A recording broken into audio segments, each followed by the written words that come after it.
Well, hi and welcome to another collective worship. Or maybe I should say, welcome on board.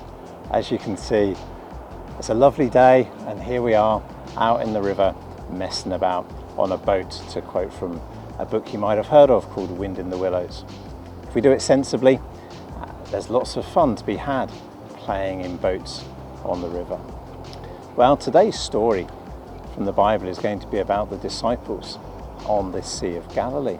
The Sea of Galilee is a lake in the land of Israel, and some of the disciples, before they followed the Lord Jesus, they were fishermen. Now, I don't know whether their boat was anything like this. They might have had an oar or two like this one, but I expect they had a great big sail, and they certainly wouldn't have had a motor like we've got. As you can see, I'm wearing a life jacket. I don't know if they had life jackets in those days. Well, it's an exciting story of something that happened mainly during a night and then in the morning one day out on the Sea of Galilee.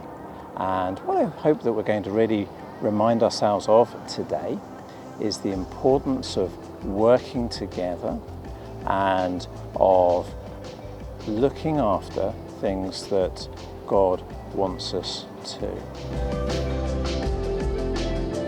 In Bible days, the way that people used to often fish was using a net. They didn't have a fishing rod like we might do it today. And you can imagine what it would have been like for the disciples to throw the net over the side of the boat, and they'd leave it in there and then they'd put it back in. Well, this particular night when they'd been fishing, they hadn't caught anything. It was quite common to go fishing at night because the fish would be nearer the top of the water, and these were experienced fishermen, but they hadn't caught anything at all. Now, as they were coming back in towards the shore, somebody called out to them, "Have you caught any fish?" They didn't recognize who it was to start with, and they said, "No, we haven't." And the person said, "Throw your net on the right side of the boat." Well, that's what Peter did. They got the net and over it went into the water. And I wonder what's going to happen. They're not expecting to catch anything at all. You see, they didn't go out on the river for a bit of fun. They were used to working hard. I expect they were hoping there'd be some fish to sell in the morning. Well, let's have a look and see what happened when they came to pull the net in from the water.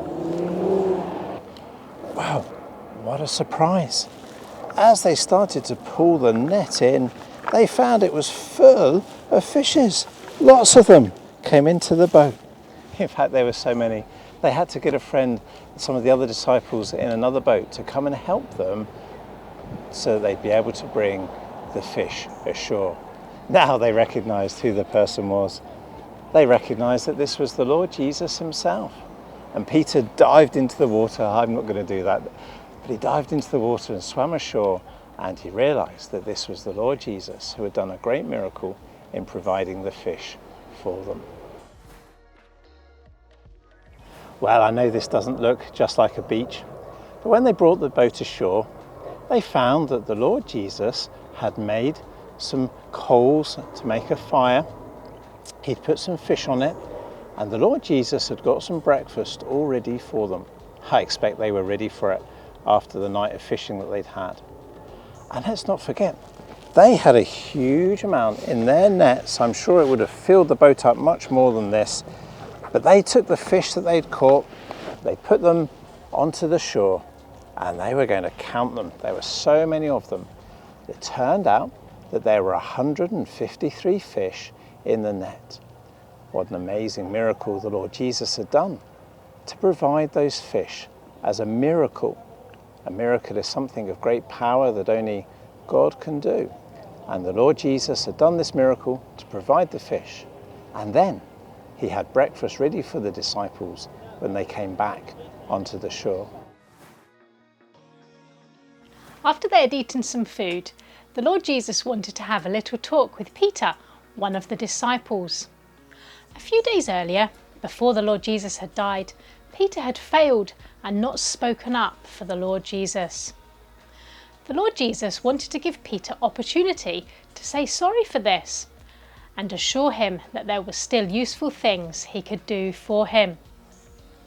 He asked Peter a question. "Peter, do you love me?" Peter answered, "Yes, Lord, you know that I love you."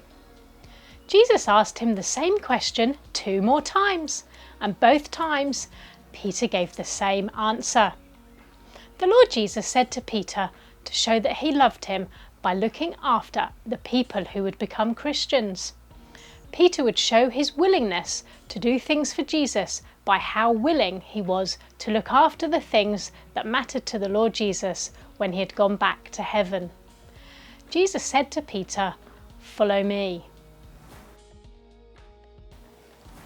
I think Dad quite likes his boat, but after we had filmed the bit in the story on the beach, he let us take the boat out by ourselves. I was the oldest and I felt a sense of responsibility to not only look after the boat, but also for my younger brothers and 2 friends who came with us. This was not just because I cared about them, but also because I know that Mum and Dad care for them and would expect me to do that. That's exactly the point of the conversation the Lord Jesus had with Peter. I'm sure he was glad that Jesus was willing to forgive him, but Peter could also show his love and appreciation for that by the way he treated those who mattered to Jesus. The Bible tells us that everyone is important to God. Christians believe he loves us all so much. Jesus came and died so that we can be friends with God. So we should be careful about how we treat others, because while we are special to God, so is everyone else. One way we can treat others well is by cooperating together. I'm sure the fishing boats on the Lake Galilee, they had to do just that. We certainly had to work together on boats. Maybe you have a team or group that need to work together, and you can do your part by cooperating well. I'm going to pray now, and if you want to pray with me, you can, and if you agree, you can say Amen at the end. Dear God, thank you that each of us matter to you and that you have shown your great love to us in Jesus Christ.